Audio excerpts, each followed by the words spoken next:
Bueno, primero que nada, vamos a comenzar la disertación dando gracias, obviamente, a mi Cristina. Desde ya les agradecemos a todos, digamos, bueno, a Henry y Alfonso, el que hayan permitido este gran espacio para la filatelia internacional, la filatelia latinoamericana. Le queremos comentar, bueno, con Héctor somos ambos fundadores del Centro Filatérico Mediterráneo hace ya más de 15 años. Un día decidimos, bueno, que no había un centro filatérico en Córdoba de que diera un perfil de investigación. Y fundamos un centro filatérico con un perfil bien de investigación y de estudio de nuestra historia postal y de estudio de la filatelia a nivel bastante profundo. Y esto, bueno, gracias a Dios dio muy buenos resultados y generó unas amistades que perduran en el tiempo y que gracias a Dios nos hacen sentir orgullosos a cada uno de pertenecer tanto al Centro Filatérico Mediterráneo, que más que un centro filatérico, como un grupo de verdaderos amigos. Y bueno, muchas gracias a la Federación Argentina también, que siempre nos ha apoyado. Y bueno, vamos a arrancar con esto, que fue inicialmente, yo creo que fue la primera investigación, Gracias. Bueno, este fue el primer estudio que se hizo de alto nivel dentro del CEPIMED, con el cual valió, digamos, una, un posicionamiento del CEPIMED como centro de investigación histórica a nivel nacional.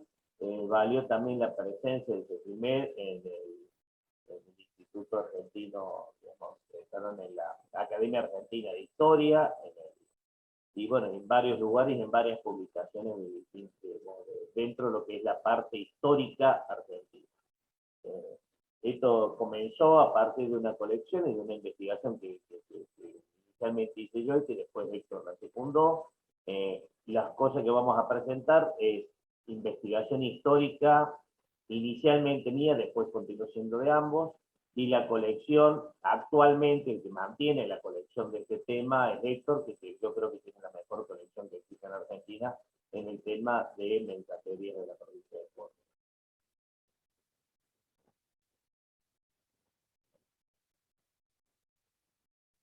Bueno, el tema se llama, bueno, mensajerías provinciales de la provincia de Córdoba, si me parece que fuera una redundancia, no es redundante, ¿por qué? Porque hubo mensajerías en la provincia de Córdoba, tanto nacionales como provinciales. Vamos a hacer una pequeña reseña para ubicarnos en el tiempo y en el espacio. La Argentina, cuando se genera la unificación nacional, se genera a partir de un centralismo muy acendrado en Buenos Aires, que si continúa siendo, somos un país federal, pero unitario en la práctica, donde todo se hace y siempre se hizo en función de Buenos Aires, aparte de una cuestión de un contexto histórico lógico. Tenemos en cuenta que en 1862, luego de una guerra de 10 años contra la Confederación Argentina, el Estado de Buenos Aires gana la guerra y como todo Estado vencedor, al formarse la República Argentina a partir de eso, obviamente el vencedor siempre sale ganando y todo termina siendo más hacia el lado del vencedor. Entonces, ¿qué es lo que ocurre? Tanto la correspondencia, las mercaderías, los centros agrícolas, la industria, los ferrocarriles, los caminos y en general todas las comunicaciones se hicieron y se plasmaron y se armaron a partir de 1862 en función de las necesidades de la ciudad de Buenos Aires, que era el estado vencedor de la guerra anterior. Esto plantea, ¿no es cierto?, donde la mirada de Buenos Aires obviamente se plasma a partir de lo que es principalmente le deja un beneficio económico, que es la exportación y el comercio exterior. Conclusión, hacia el interior hubo muchas partes que fueron relegadas y que inclusive el correo de la República Argentina, si bien era nacional, delega en empresas privadas la responsabilidad del envío y el transporte de la correspondencia. Inicialmente, las cargas y correspondencias se daban a partir de tropas de carga. Bueno, esta es una que estamos mostrando acá, es una parte de tropa de carreta que transportaba mercadería de Rosario a Córdoba. Es del año 1857, a cargo del contratista de tropas Fragueiro e Hijo, Ferreira Hermano y Ferreira Hermano, quien contrataba tropas de diferentes empresas. En este caso eran las tropas de Carmen Andrade. Y bueno, fue dirigida a don Severo Olmo y se trata de un cajón con mercadería. Esta impresión de este formulario, digamos, de tropa de carreta fue hecho por Roberto Lange, que fue el mismo que más tarde hiciera las reimpresiones de los escuditos, que tanto dolores de cabeza nos trae a los argentinos. Muchas de esas se venden por distintos remates en sitios de internet como buenas, y en realidad son todas reimpresiones. Esta situación donde el Correo Nacional no tenía una solución bien clara para el interior, ¿cómo la planteé? La solución es justamente subcontratar los servicios de correo y de transporte de personas a partir de empresas privadas llamadas mensajerías. Vamos a ver algunos antecedentes. Los primeros antecedentes que se dan, digamos, empecemos primeramente con el Estado de Buenos Aires. ¿Por qué toco el Estado de Buenos Aires? Porque el Estado que después resulta vencedor de esta guerra y el que plantea las pautas para lo que después continúa. Entonces, los mismos contratos y las mismas reglamentaciones de mensajería que eran válidas para la administración de correo del Estado de Buenos Aires, luego se extienden una vez en 1862 a todo el Estado Nacional, una vez que termina la guerra entre la Confederación y el Estado de Buenos Aires. Esto, bueno, un poco, no vamos a ponernos a leer, no tiene mucho sentido. El primer contrato que se realiza en 1858 con las primeras mensajerías en el Estado de Buenos Aires, con lo cual se empieza a organizar las mensajerías nacionales. En la Confederación Argentina, para la misma época, en vez de haber distintas empresas, estaba un poco más organizado y había una única empresa que se encargaba de la totalidad de las mensajerías en el interior del país, que eran las llamadas mensajerías nacionales contratadas con don Juan Rusiñol y Joaquín Fillol, que era un contratista al cual se le había dado la concesión de las mensajerías nacionales. Estas mensajerías, luego de 1862, fueron reemplazadas por una mensajería que pertenecía al Estado de Buenos Aires, que era la mensajería Iniciadores, de Luis Sauce, quien ya había tenido una muy valiosa participación en la construcción y la fábrica de carretas para mensajerías en la ciudad de Mercedes, en Buenos Aires, hasta el punto que yo creo que fueron las primeras industrias que hemos exportado en el país y que la podemos ver, digamos, el principal comprador a veces de Estados Unidos, las famosas diligencias que se ven en Estados Unidos, en realidad gran parte fueron importadas de Argentina, construidas por esta misma persona, Luis A. Sauce. Acá vemos algunas referencias a la mensajería argentina de Rusiñol Fillol. Lo que tenemos atrás es un parte de mensajerías nacionales de la Confederación Argentina, y lo que tenemos abajo es cuando ya se nacionalizaron una propaganda de estas mismas mensajerías en la zona de Buenos Aires. Vemos acá algunas otras situaciones, ¿no es cierto?, de una carta de la mensajería argentina y también algunas de las propagandas de las mensajerías argentinas empiezan a tener un poco de injerencia, inclusive en el Estado de Buenos Aires, antes inclusive de la unificación nacional. Estas llegaron hasta los confines del país. Acá vemos dos partes, por ejemplo, utilizados en Salta, ¿no es cierto?, que es a casi 2.500 kilómetros, casi 3.000 kilómetros de la ciudad de Buenos Aires. Pero a propósito, busqué justamente las provincias limítrofes del noroeste argentino.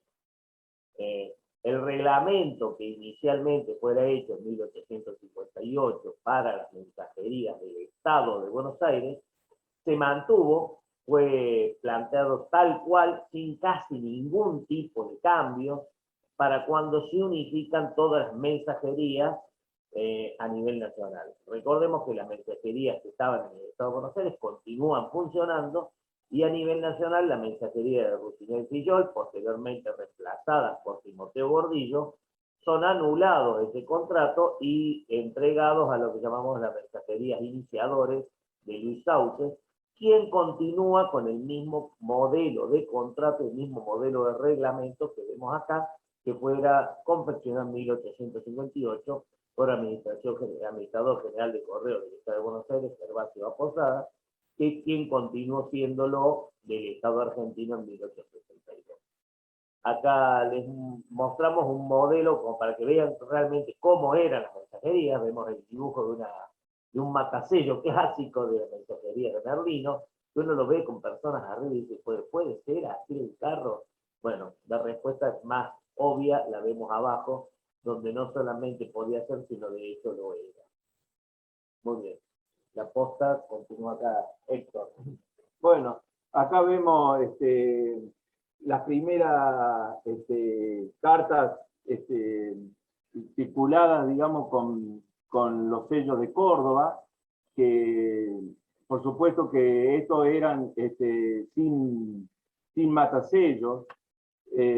Acá por eso hay muchos de estos que algunos son dudosos. Esta primera carta que se ve acá arriba tiene la firma de Neichel. Es una que la han a Pluma, la han anulado a Pluma. Esta es una carta con la administración de correo de la provincia de Córdoba. Y bueno, esta carta la quiere comentar Martín. Bueno, la Administración de Correos Provinciales, como el Estado Nacional, como decíamos recién, digamos, llegaba a prácticamente todo el territorio de Argentina, pero solamente dentro de las rutas provinciales, dentro de las rutas, perdón, principales, discúlpenme, en los lugares en donde la ruta, digamos, el camino real, el viejo camino real, que se mantuvo después durante bastante tiempo como camino principal, todo lo que estaba fuera de ese camino, el Correo Nacional prácticamente lo desatendió. Entonces muchas provincias, en el caso de la provincia de Córdoba, generaron sus propias administraciones de correo. La carta de abajo, una carta que era mi colección, donde se ve digamos, justamente unas cartas donde vemos en 1878 la Administración de Correos Provinciales. Es una marca que muchos decían o dicen que es una marca, digamos, inventada por Abarca.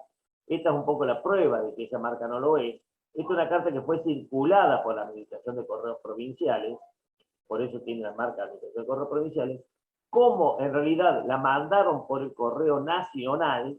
O sea, si hubiera ido por la Administración de Correos Provinciales, correspondía sin cargo. En realidad la mandaron por el Correo Nacional. Como fue por el Correo Nacional, ¿qué hicieron? La multaron al llegar a Córdoba con 8 centavos, y por eso tiene el agregado de un sello y la marca del Correo Nacional. Lo cual certifica que esta marca en realidad no es un invento, sino una marca que efectivamente existió dentro de la Administración de Correos Provinciales. Recalco, esto lo ponemos como un antecedente a lo que después fueron y se convirtieron en mensajerías. En esta época todavía no había mensajería. Recordemos que la primera marca, la rectangular, es de 1857, 1858, y el sello de Córdoba en 1858. En la provincia de Córdoba el problema que teníamos es de que, salvo las líneas principales de ferrocarril que coincidían con los caminos principales, el Correo Nacional no atendía al resto de la región. Entonces, se ve la necesidad de generar mensajerías que puedan llegar a donde el Correo Nacional no llegaba. Si bien hay antecedentes de vinculación de mensajerías nacionales, e incluso mensajerías nacionales con provinciales. Bueno, ahora vamos a ver un poco los contratos. Primero, bueno, acá vemos varias líneas, ¿no es cierto?, de los contratos. Una era de San Pedro, Dolores, a Córdoba, tocando Las Rosas, San Javier, La Ullaba, Villa La Paz, San Miguel, Río de la Cruz, Santa Rosa, San Ignacio, Potrero de Garay, Altagracia y poblaciones que se hallen adelante. Todas estas son localidades de la provincia de Córdoba del lado de Tras la Sierra. La línea 2 es de los mismos puntos de San Pedro y Villa Dolores a la misma ciudad de Córdoba, pero tocando Morro, Tránsito, San Lorenzo, Panabrúa, Ambul, Mogote, Santiago, San Roque, Malagueño y poblaciones que se hallan en la línea y las que adelante se forman. Y la línea 3 era de Ambul a Algarrobos, hoy es de Anfunes, en combinación con la línea anterior con escala en Salzacate, San Carlos, La Higuera, Soto, Cruz del Eje y poblaciones del tránsito. Ya vamos a ir viendo algunos ejemplos de correspondencia de todas estas líneas. Esta carta la ponemos de ejemplo. Esta carta es una carta salida de Merlo, San Luis. Fíjense que tiene matasello de tránsito Calamuchita. Esta fue por mensajería desde Merlo, San Luis a Calamuchita y de Calamuchita a la ciudad de Córdoba, y luego sea que fue transportada por mensajerías provinciales, y luego de Córdoba hasta Tandil, que en la provincia de Buenos Aires fue por mensajerías nacionales. Esta carta, que es de la colección de Héctor, siempre, por eso yo aclaré al principio, esto parte de una investigación que es conjunta de ambos, sobre todo debo destacar que la mayoría y la gran, digamos, hoy la principal colección es la que tiene Héctor. Esta carta es una carta que realmente es icónica.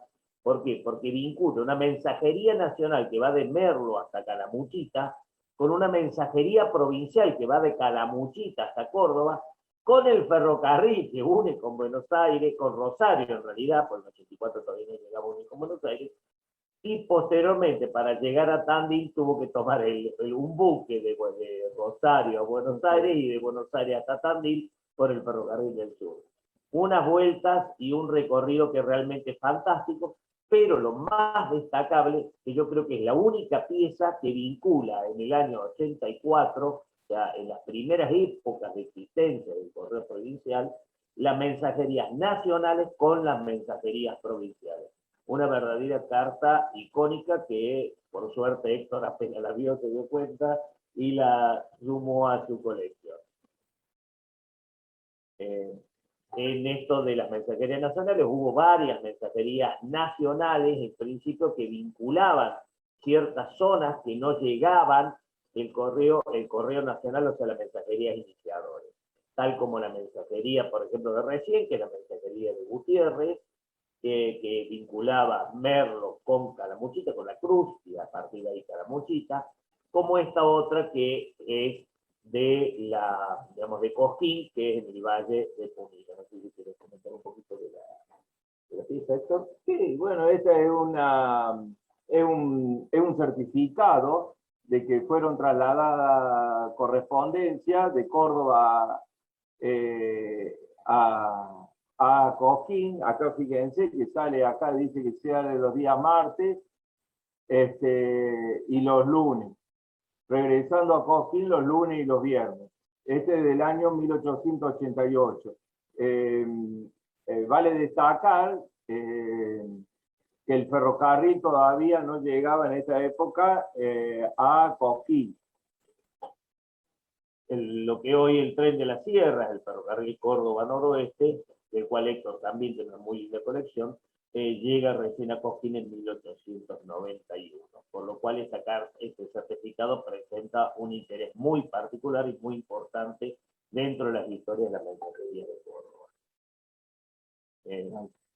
Bueno, acá un poco, esta es una introducción, digamos, que queremos hacer a las mensajerías de los departamentos del oeste.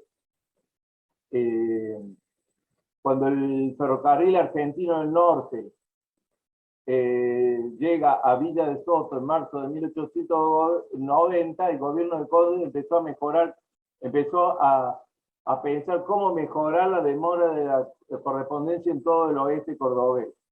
Fíjense que lo que vamos a ver ahora es una mensajería que salía desde Villa de Soto, que está más o menos acá en este quiebre, todo acá. Un poco yo quiero explicarle que digamos, acá más o menos de acá de Dianpune, hay unas altas cumbres, que eso era lo que separaba de la ciudad de Córdoba con todo el oeste cordobés. Por eso fue muy importante este ferrocarril que se hizo de Dianpune y que fue a La Rioja, a Catamarca y a San Juan, porque nos dejó, digamos, llegó a Villa del Soto y de ahí partían las mensajerías. Esta es una tarjeta postal enviado desde Paso Viejo y con matosello ambulante del ferrocarril argentino del norte. Le quiero aclarar que este ferrocarril es un ferrocarril bastante raro de conseguir matosellos ambulantes, y es el primero que se conoce de este ferrocarril. Acá vemos que este es el ferrocarril que recién Martín comentó, del Tren de la Sierra, que este sí pasaba por Cosquín, pero este fue inaugurado, recién llegó a Cruz del Eje en 1892. Bueno, este también es un ferrocarril, es la única carta que tengo de estafeta ambulante de este ferrocarril en mi colección, que salió de La Falda en 1899, con destino a Mar del Plata. ¿Algo más por comentar? Es de destacar que todas las piezas del ferrocarril Córdoba al noroeste son muy, muy raras. Por suerte, gracias a Dios, tenemos acá, debemos hacer dentro de ese final a Héctor, que es un fanático del tema y que continuó la posta en el momento que yo tuve que meter mi colección, y de hecho hoy superó ampliamente lo máximo que yo en ese momento quería tener. Bueno, en 1893, digamos, en el discurso inaugural de las sesiones del Congreso de 1893 ante la legislatura de Córdoba, el entonces gobernador Manuel Pizarro plantea un problema que existe a partir de lo mismo que ya Héctor comentó hace un rato sobre las sierras de Córdoba. Las sierras de Córdoba dividen la provincia en dos, y en una barrera que en su momento era prácticamente infranqueable. Para poder franquearla había que hacer 140 kilómetros hacia el norte y volverse esos mismos 140 kilómetros, lo que implicaba más de 300 kilómetros de viaje a través de un camino que era un camino de herradura y sumamente incómodo, lo cual llevaba a que una carta llevada desde dentro de la misma provincia de Córdoba, de un lado al otro de las sierras, llegaba a tardar inclusive a veces más tiempo que una carta desde Córdoba hasta Europa, lo cual era, digamos, pasaba a ser una situación ilógica. Entonces, ¿qué es lo que se plantea? Se plantea la necesidad de generar contratos con empresas privadas, llamadas mensajerías provinciales, que llegaran a donde el correo nacional no llegaba hasta ese entonces. Es así cuando en 1893 se crea la Ley de Mensajerías, que es esta que muestro acá, que plantea 4 rutas principales de mensajerías, una desde Villa de Soto a San Pedro, que es la que comentó Héctor anteriormente cuando mostró el tema de los ferrocarriles y dónde llegaban, otra que iba desde la ciudad de Córdoba y Soconcho, el departamento de Calamuchita, que sería al este de las sierras, que esa recién en 1895 recién se hace efectiva, otra entre la ciudad de Córdoba y La Cruz, también el departamento de Calamuchita, que recién en 1896 se hace efectiva, y otra entre Oncativo y Oliva, perdón, no sé lo que ya vamos a ver, justamente Héctor tiene una pieza muy linda desde Oliva, el departamento de Cerro Segundo, y Arroyito o Tránsito, el departamento San Justo. Esta recién en 1896, recién empieza a andar. La primera que se hace efectiva es precisamente la de los departamentos del oeste, en el Valle tras la Sierra, desde el otro lado de la sierra, que es de la parte más comprometida, en lo cual el primer contrato lo toma José de Mayo y los siguientes contratos más adelante, José S. Díaz. Acá le dejo la posta ahora ya a Héctor. Bueno, acá tenemos el plano ampliado. Acá, como podrán ver, el ferrocarril llegaba de Córdoba a Villa de Soto, y después de Villa de Soto, la mensajería de los departamentos del oeste llegaba hasta Villa de Dolores, pasando por Higuera, San Carlos, Salzacate, Ambul, Tránsito, Ciénaga, Allende, Nono, Los Hornillos, Villa Dolores y San Pedro. Bueno, el gobierno de la provincia de Córdoba, para esto, diseñó unos certificados.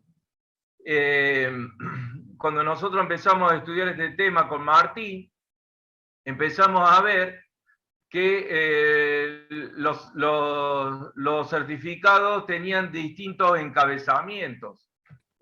Acá vemos, por ejemplo, el tipo 1, que bueno, así lo denominamos nosotros, tipo 1, que fue de junio de 1894 a mayo de 1895. El tipo 2, que tiene otro formato, de junio de 1895 a enero de 1896. El tipo 3, de febrero de 1896 a junio de 1897. El tipo 4, de julio de 1895 a junio de 1898. El tipo 5, de julio de 1898 a junio de 1899. Y el tipo 6, de julio de 1899 a diciembre de 1901. Si se fijan, estos contratos, estos distintos modelos coinciden con los distintos firmas de contratos que se hicieron en su momento en cada uno de los años, porque todos los años se iban renovando los contratos, al principio cada 6 meses, posteriormente anual. Bueno, comenzamos por Villa de Soto. Fíjense los certificados estos, que acá, por ejemplo, nos dice que José Díaz ha hecho 4 viajes redondos en el mes de abril. Este, por ejemplo, es de 1899. Acá muestro una carta circulada de Villa de Soto, que fue también, que fue circulada justamente en el mismo año que estaban las mensajerías. La carta fue circulada el 1 de agosto de 1900 a la ciudad de Córdoba. Después tenemos acá con Matacello La Higuera, que sería la segunda localidad bajando de Villa de Soto. Hemos tratado de mantener en todos los casos el mismo, digamos, el mismo trayecto con los certificados, el mismo trayecto que realizaba la mensajería. Y en los casos en que Héctor dispone en su colección, en su extensa colección, dispone piezas postales que representen cartas enviadas por esta mensajería, bueno, la vamos a estar mostrando. Sí, acá en esta, fíjense que tenemos, por ejemplo, esta de La Higuera, que fue transportada por José de Mayo, que fue el primer mensajero, y la segunda fue por José Díaz. Bueno, acá vemos las otras localidades. Tenemos Villa San Carlos. Esta es de Salzacate. Acá tenemos, esta también una carta circulada desde Villa San Carlos, que fue, fíjense que fue por servicio oficial, por eso no tenía, era sin cargo. Y acá abajo tenemos una carta de Salzacate que fue circulada también en la época de la mensajería. Recordemos que junto con las mensajerías estaba la Administración de Correos Provinciales. Por eso la pieza esta de San Carlos que dice sin cargo es porque no solamente fue por mensajería, sino que además fue circulada por la Administración de Correos Provinciales, cosa que cumple a ambas condiciones de lo que comentábamos en la charla. Bueno, acá tenemos otra de Ambul, Córdoba, y acá tenemos otro certificado de Tránsito San Alberto. Ahora, como podrán ver, estamos mostrando una de cada una de estos certificados de cada una de las localidades. La localidad de tránsito de San Alberto fue el lugar en donde hizo su principal gesta, no sé si ustedes están al tanto, el cura Brochero, el cura Gabriel Brochero, quien fue beatificado ahora hace muy poco, y la localidad hoy se llama Villa Cura Brochero en honor a este beato. Al santo. Bueno, Sí, es santo, claro. sí. Acá tenemos otro certificado de Ciénaga de Allende y este de Nono. Así estamos mostrando de cada una de las localidades los certificados. Acá tenemos otro de Los Hornillos y la otra, esta de acá abajo, de Villa Dolores. Estamos mostrando una de cada una para no hacerlo tan largo. Digamos, podríamos haber mostrado de cada uno de los mensajeros. Acuérdense que había dos. Uno de José de Mayo, que estuvo 1 año y medio, y después José Díaz, que estuvo alrededor de 6 años. Bueno, acá tenemos esta también de Villa Dolores, y acá tenemos una hermosa carta, y casi no, hay muy poquitas cartas que existen circuladas de estos lugares en esta época de la mensajería. Este matasello redondito, simple, es de Villa Dolores, San Javier. San Javier es el departamento que pertenece la localidad de Villa Dolores. Y esta fue una carta simple con tarifa de 12 centavos enviada a Budapest, Hungría, que acá para Argentina es un destino bastante raro. Fue enviada el 10 de enero de 1896, tiene tránsito el 15 de enero en Buenos Aires y llegada a Budapest el 16 de febrero de 1896. Fíjense ustedes que saliendo de Villa Dolores, esta carta en 1896 demoró 5 días para llegar a Buenos Aires. Esta carta primero tuvo que ir por mensajería a Villa de Soto, de ahí tomó el ferrocarril argentino del norte hasta Córdoba, y ahí recién tomó el ferrocarril que lo llevó hasta Buenos Aires. La otra ruta posible que uno podría llegar a inferir de esta carta es ir por el sur hasta Villa Mercedes, pero todavía en esa fecha no existía todavía el ferrocarril argentino, el ferrocarril al Pacífico, digamos, el ferrocarril Pacífico que uniera, ¿no es cierto?, con Villa Dolores. Y aparte, por los tiempos, forzosamente tuvo que ir por la mensajería. Este tipo de piezas circuladas por mensajería provinciales, con vinculaciones con 2 ferrocarriles, en este caso el ferrocarril Córdoba al noroeste, que en su momento ya era ferrocarril central norte, con el ferrocarril central argentino y encima al exterior, son piezas rarísimas y que realmente son joyas dentro de la filatelia argentina. En 1894 se amplían estas rutas de mensajerías, agregándose 2 nuevos contratos, un contrato hasta Río Ceballos, y otro contrato, el Río Ceballos sería, hoy es parte del área metropolitana de Córdoba, en el norte, si bien queda a 50 kilómetros del centro de la ciudad de Córdoba, bueno, ya la ciudad de Córdoba es casi un área metropolitana de más de 2 millones de habitantes, ya como quien dice, se ha tragado la localidad de Río Ceballos, entonces, bueno, queda dentro del área metropolitana, pero en su momento eran 50 kilómetros que había que recorrer. Y con Río Cuarto, que es la principal ciudad de la provincia, a 210 kilómetros al sur. Con esto se van ampliando los contratos de mensajerías. Vemos acá, bueno. Bueno, acá vemos un entero postal, un lindo entero postal de circulado del Río Ceballos en el año 1902 a Buenos Aires. Este fue por mensajería provincial, por supuesto también de Río Ceballos a Córdoba y luego de Córdoba a Buenos Aires por ferrocarril. Acá tenemos otro que hacían mensajerías que iban a Río Cuarto. Sí, acá vemos que hacía el trayecto que hacía Córdoba, Durazno, Dolores, Potrero Garay, Los Rearte. Bueno, el primero, perdón, es de Córdoba a La Cruz, que hacía toda la parte de Calamuchita, que hacía Córdoba, Durazno, Dolores, San Javier, Potrero Garay, Cañada del Tala, Los Rearte, El Sauce, que hoy es Villa General Belgrano, Santa Rosa, San Ignacio, Río Grande y La Cruz.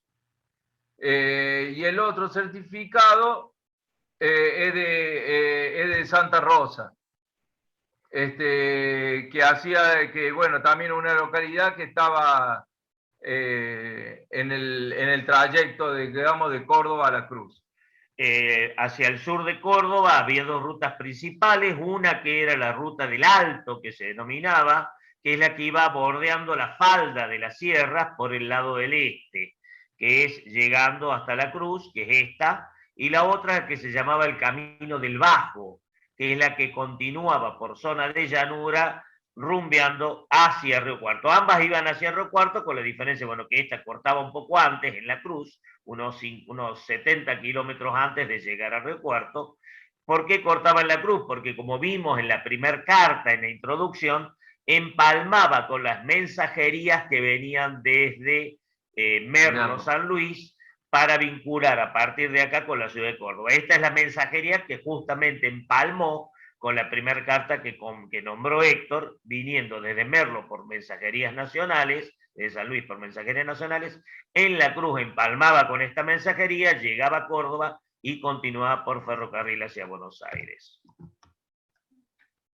Bueno, de Córdoba Río Cuarto, que también hacía Córdoba, Alto de la Videla, Durazno, Bajo Grande, San Antonio, Los Molinos, El Salto, que hoy es una ciudad que está tapada por el dique Piedras Moras. La ciudad que está cerca de ahí es Almafuerte, Peña, Saucecito, Tegua Abajo, que hoy es Alcira Gijena, Chucul, Río Cuarto. Y acá vemos dos certificados de esta mensajería. Es destacar que estas localidades fueron muy importantes dentro del desarrollo de la provincia de Córdoba. Recordemos que Córdoba es una provincia prácticamente, se podría decir, binaria, porque fue formada a partir de dos ciudades de importancia, que son Córdoba y Río Cuarto. Hoy tiene Córdoba tiene una capital alterna, de hecho, en la ciudad de Río Cuarto, además de la ciudad de Córdoba. Bueno, es una mensajería que iba de Olivo a Rollito. Acá podemos ver, es un certificado hecho a mano, que el jefe de estación de Oliva declara que la mensajería de Calchín ha realizado los 4 viajes durante todo el mes de abril. Bueno, acá certifica, y la fecha es del 30 de abril de 1894. Y acá vemos que dice Ferrocarril Central Argentino Oliva, porque justamente a partir de esta localidad de Oliva, por el cual pasaba el ferrocarril, a partir de ahí salía la mensajería a Calchín. Se lo llamaba la diferenciación que plantean ahí en Oliva, mensajería Calchines, porque de Oliva partían dos mensajerías, una hacia el norte, que es esta, que de hecho es la más rara, que es la mensajería Calchín, y otra que iba hacia el suroeste, uniendo con la localidad del Salto, que acaba de nombrar recién Héctor, que es la que quedó tapada, la posta del Salto, por el dique Piedras Moras, y hoy está la ciudad de Almafuerte en su proximidad. La verdad que es una pieza impecable, esta es realmente una joyita dentro de lo que son nuestras mensajerías provinciales. En 1893, como dijimos, se plantean contratos para 4 rutas de mensajerías, de los cuales una sola empieza a andar el primer año nomás. En 1894 empiezan algunas más, por ejemplo, la que vimos recién. Para 1898 ya había 10 rutas de mensajerías. En 1900 llegaron a haber 14 rutas de mensajerías, y en 1905, que fueron los últimos contratos que se realizaron, llegó a haber más de 20 rutas de mensajerías, lo cual, si tenemos en cuenta de que esto era un correo que no era nacional, que era un correo que era alternativo y de vinculación con las rutas nacionales. El que haya más de 20 rutas de mensajerías lo convierte prácticamente en el correo más grande que existió en su momento fuera del correo nacional. Hay otras provincias que también se plantearon mensajerías provinciales, pero en ninguna de la magnitud de lo que resultó en la provincia de Córdoba. Y por suerte, bueno, acá en Córdoba tenemos a Héctor, que se encargó de juntar como tarea de hormiga todos estos certificados para poder recuperar nuestro acervo patrimonial e histórico y poder hoy tener en una sola colección todo este material. Dentro de estos podemos plantear que existieron también rutas transversales que se hicieron más adelante. Hasta ahora hemos tomado las rutas troncales, vamos a tocar ahora dos rutas transversales que son rarísimas y son justamente las joyitas de esta presentación. ¿Por qué? Porque son mensajerías que vinculaban con otras empresas de mensajerías. Estas mensajerías fueron por dos rutas de mensajería a falta de una. Bueno, acá tenemos una que de Salzacate. Salzacate era una de las postas, digamos, que eran de los departamentos del oeste que vimos hace un rato. A partir de ahí salía una mensajería a Chancaní, que por supuesto estaba hecha por un gran conocido nuestro, que ya lo estuvimos viendo, que era José Díaz, que era uno de los mensajeros, digamos, que hacían también el trayecto de Villa de Soto hasta Villa Dolores y San Pedro. Acá vemos esta que salió de Salzacate, y lo cual acá certifica Luis Guzmán, que era el empleado del correo, certifica de que el correo a caballo del contratista José Díaz, que ha pasado, que ha llevado correspondencia de Chancaní y ha hecho 4 viajes redondos durante el mes de agosto de 1902. Vemos acá que vinculan correos a caballo, mensajería de correo a caballo, que en este caso eran situaciones, digamos, para donde no había un flujo, sobre todo de personas, de tránsito, de personas, solamente tránsito y correspondencia, con las mensajerías que ya eran diligencias, como el caso de la de Soto a Dolores, que muy bien ya explicó Héctor. Bueno, acá tenemos otra que de Córdoba a Capilla Rodríguez. Este era una mensajería que unía Córdoba con Cosme y Capilla Rodríguez, digamos. Este matasello Capilla Rodríguez Córdoba, sinceramente creo que es el único que existe, yo no he visto otro. Bastante raro. Y bueno, este es un certificado que bueno, corrobora el servicio de esta mensajería. Como bien decíamos, los contratos principales fueron los que primero presentamos, y estos eran contratos que se hicieron después aledaños. Este es uno de los que digamos, de los pocos que salían desde Córdoba, pero que no eran con la misma asiduidad como los que iban, digamos, de las rutas principales, tales como son la ruta de la Cruz, que era por el Camino del Alto, como la ruta del Bajo, que era la que iba hasta Río Cuarto. Esta era una ruta que era alternativa, que iba un poco más al este que el Camino del Bajo, saliendo por lo que hoy en Córdoba se conoce como el Camino San Carlos, llegando hasta Capilla de Rodríguez. Como muy bien dijo Héctor, realmente son las dos últimas piezas estas, serían como quien dice, igual, junto con la primera de todas que presentamos, son las joyitas de esta colección, son todas piezas únicas y piezas que verdaderamente hacen muchísimo al desarrollo del tema.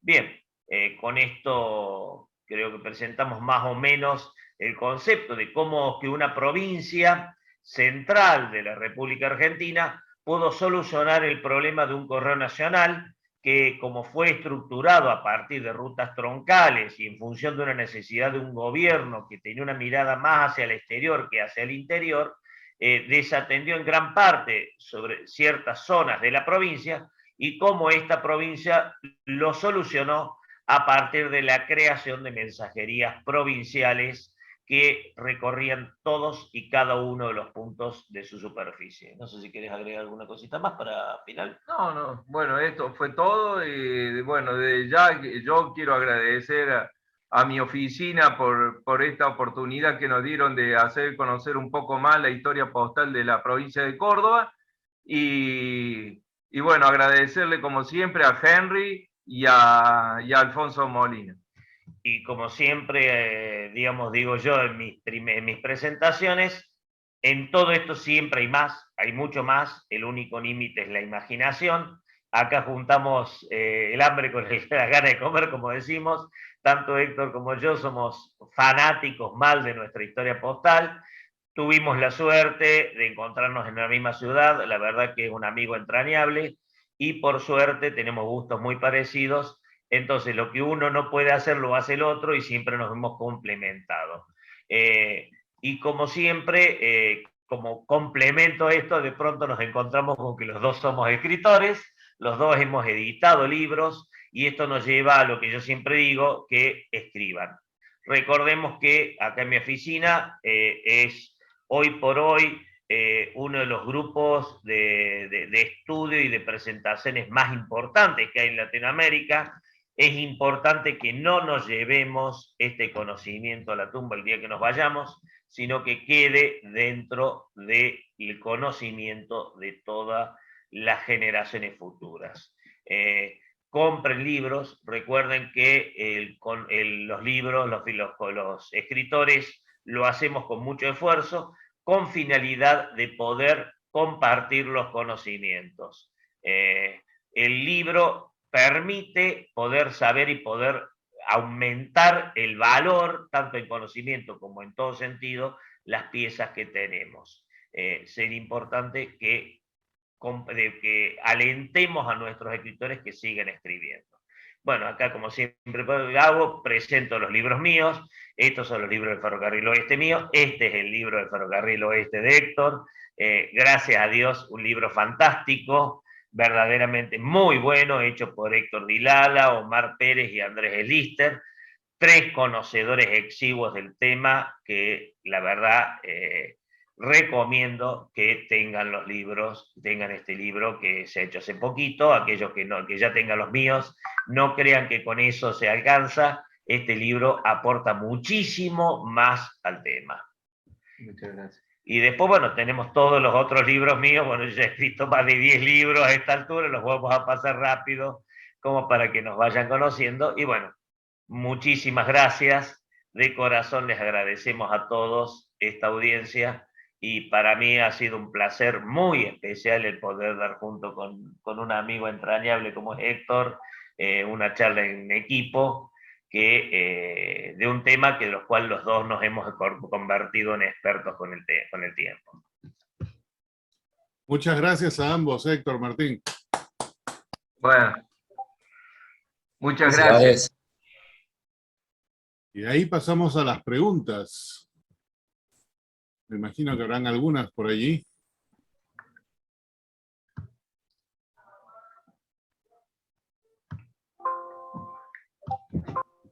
Sí, nosotros sabemos que este es un tema bastante local, digamos, porque es de una región, es solamente de una provincia y de la República Argentina. Pero bueno, queríamos que estuviera en la biblioteca de mi oficina, porque nos parece que es un aporte importante a la historia postal de nuestra provincia. Totalmente, y esos son los temas que en realidad a veces no conocemos y nos gustaría conocernos, así que muchas gracias por compartirlo. Julio César. Hola Héctor, hola Martín, muy bonita su charla. Yo tengo una duda. ¿Santa Rosa de Calamuchita es lo mismo que Santa Rosa y Calamuchita o es 3 provincias diferentes? No. Es la misma localidad. Recibió los 3 nombres. Primero, o sea, Al principio se le llamaba solamente Calamuchita. Posteriormente, cuando se crea el departamento Calamuchita, para marcar la diferencia con el resto del departamento se le empieza a llamar más Santa Rosa, pero es Santa Rosa de Calamuchita. Entonces, Calamuchita, Santa Rosa de Calamuchita y Santa Rosa son la misma localidad.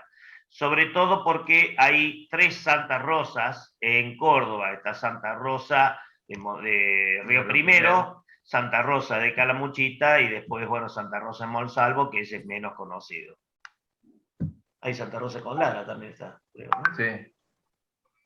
Gracias.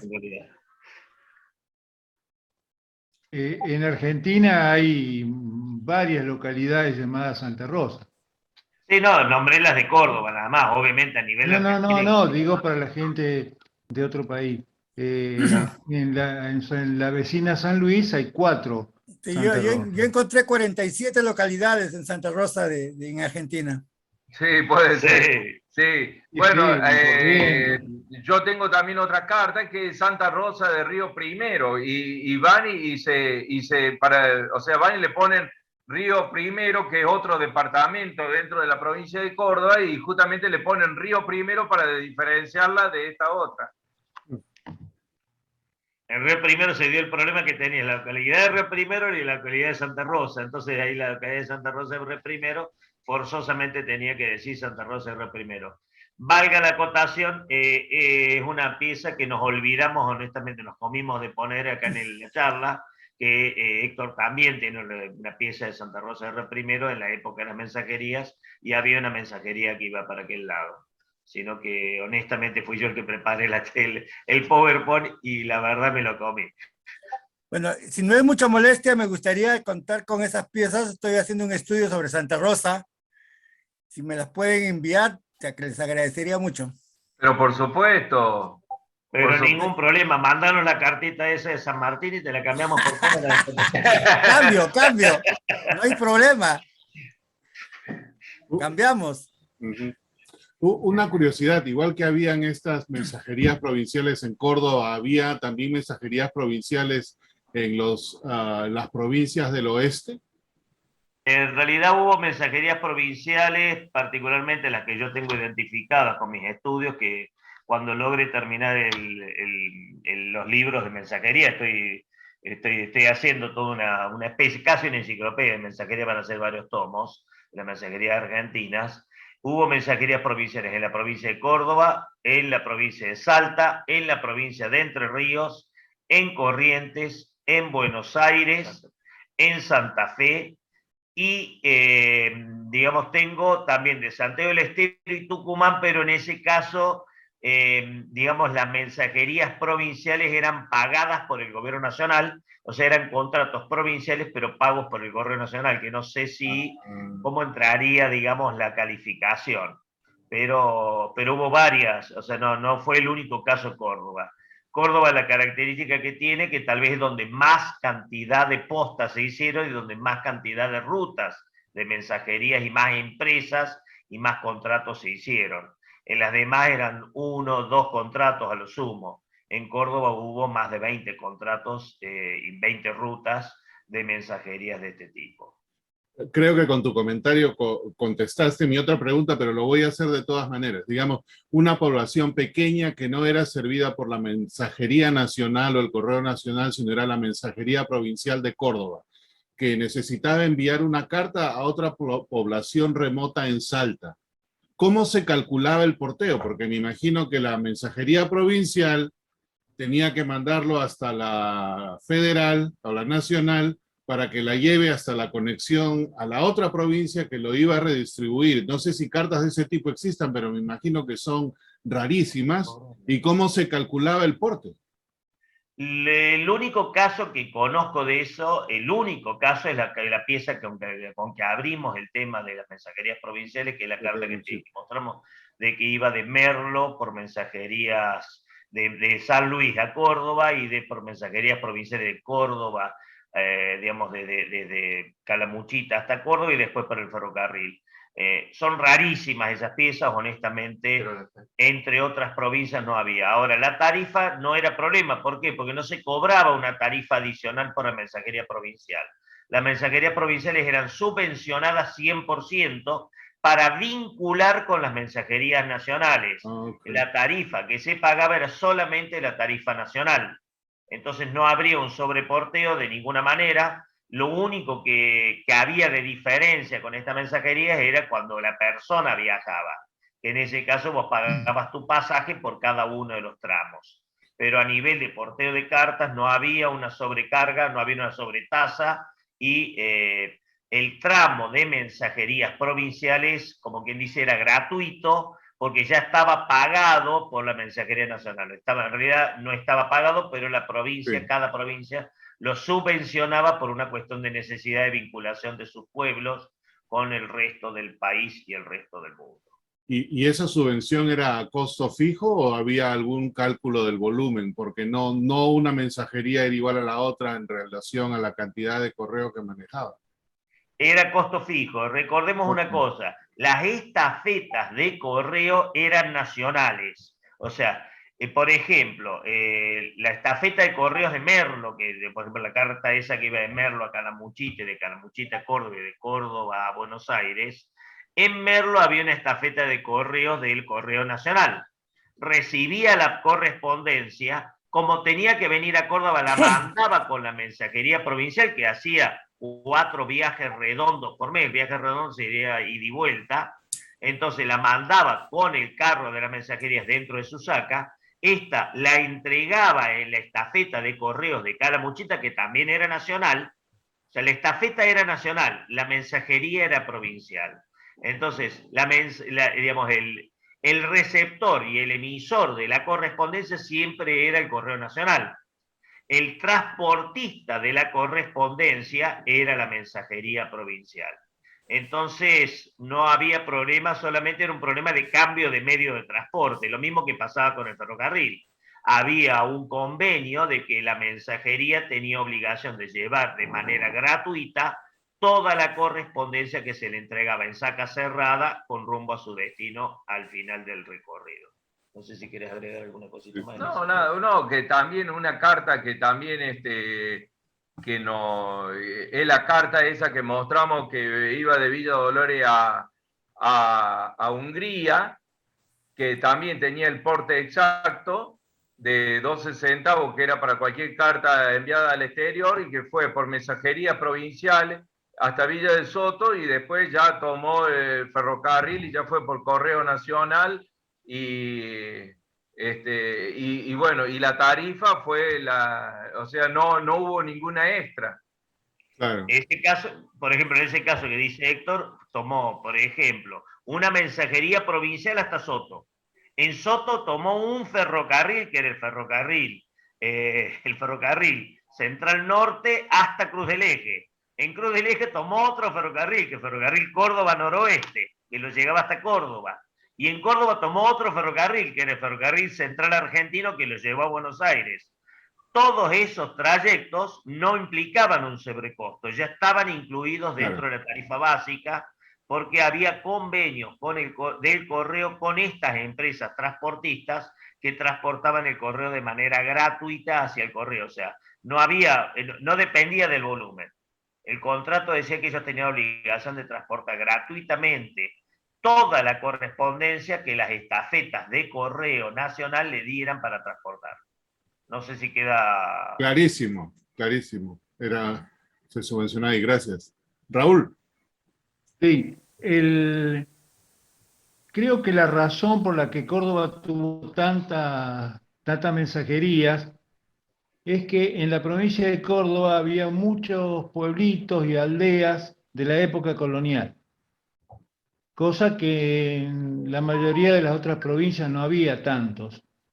Entonces, por ejemplo, en Santa Fe había 3 estafetas de correo allá por 1860. Y en Córdoba ahí nombraron, no sé, 30, 40 poblaciones, más todas las que no nombraron. Y entonces vivía gente en todos esos lugares y tenían estas necesidades postales. Claro. Ahora, me quedó una duda cuando dijiste de esa carta que va a Hungría, que va de Córdoba a Buenos Aires. ¿ya estaba el ferrocarril a Buenos Aires o tenía que ir a Rosario y tomar el barco? No.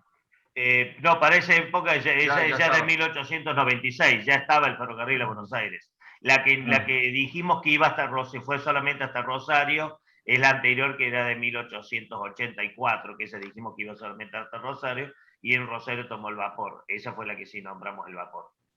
Es correcto tu pregunta. ¿Por qué? Porque una cosa que muchas veces está el mito de que todos los ferrocarriles de Argentina partieron o fueron desde Buenos Aires. Y en realidad se dio el ferrocarril en la República Argentina, se dio en dos partes. Por un lado, desde Buenos Aires, y por otro lado, en el interior. El interior tenía toda su red, Buenos Aires tenía toda su red, y recién se unieron por primera vez el 21 de enero de 1885, cuando el ferrocarril Buenos Aires al Rosario llega hasta Rosario.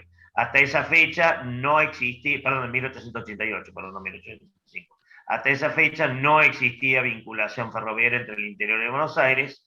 Todas las cartas que iban del interior llegaban a Rosario, y en Rosario tomaban un buque hasta Buenos Aires. La vinculación no se da por ferrocarril de manera directa. Sí, buena Raúl. el ferrocarril oeste sería del interior de la provincia de Buenos Aires. Claro, el ferrocarril oeste es el oeste. Pero de las otras provincias no. Claro. Claro. Gracias.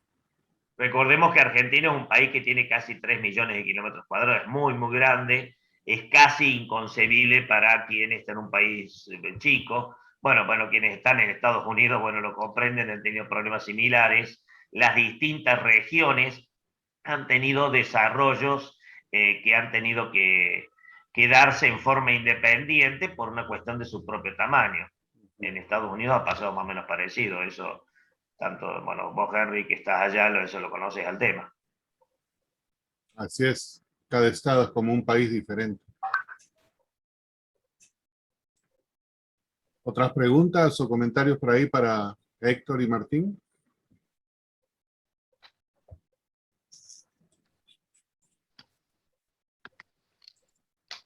Yo tengo una pregunta para Héctor. Gracias, sí, Héctor, por el libro, muy simpático, muy bien redactado, una calidad increíble. Y, bueno, lo que me gustó más es que le pones tomo 1, así que debemos esperar todavía el tomo 2, tomo 3, me imagino, ¿no? Sí, calculamos que va a haber entre 4 y 5 tomos. Ok. Sí, la verdad que quisimos, como una forma de agradecimiento, mandarte un libro para vos y otro libro para Alfonso. Porque la verdad el esfuerzo que ustedes han hecho realmente se lo merecen, y bueno, para mí fue un gran placer, y tanto para mí como para Andy, como para Omar Pérez, Totalmente. Poder obsequiarle a ustedes nuestro ejemplar, que la verdad 3 años haciéndolo, así que mucho esfuerzo, y la verdad una satisfacción muy grande que ustedes lo tengan. Muchas gracias. Yo pensé que tomo 1 se refería al vino. También, no, pero si fuera vino tomamos mucho más que 1. No, ya está, ahí en Córdoba ahorita está en el tomo 6. Pero tomo 6 en un ratito. Tomo 6 en un ratito. En un ratito. Molina ya le regaló el libro a la biblioteca de la asociación. Buenísimo. ¡Mentiras!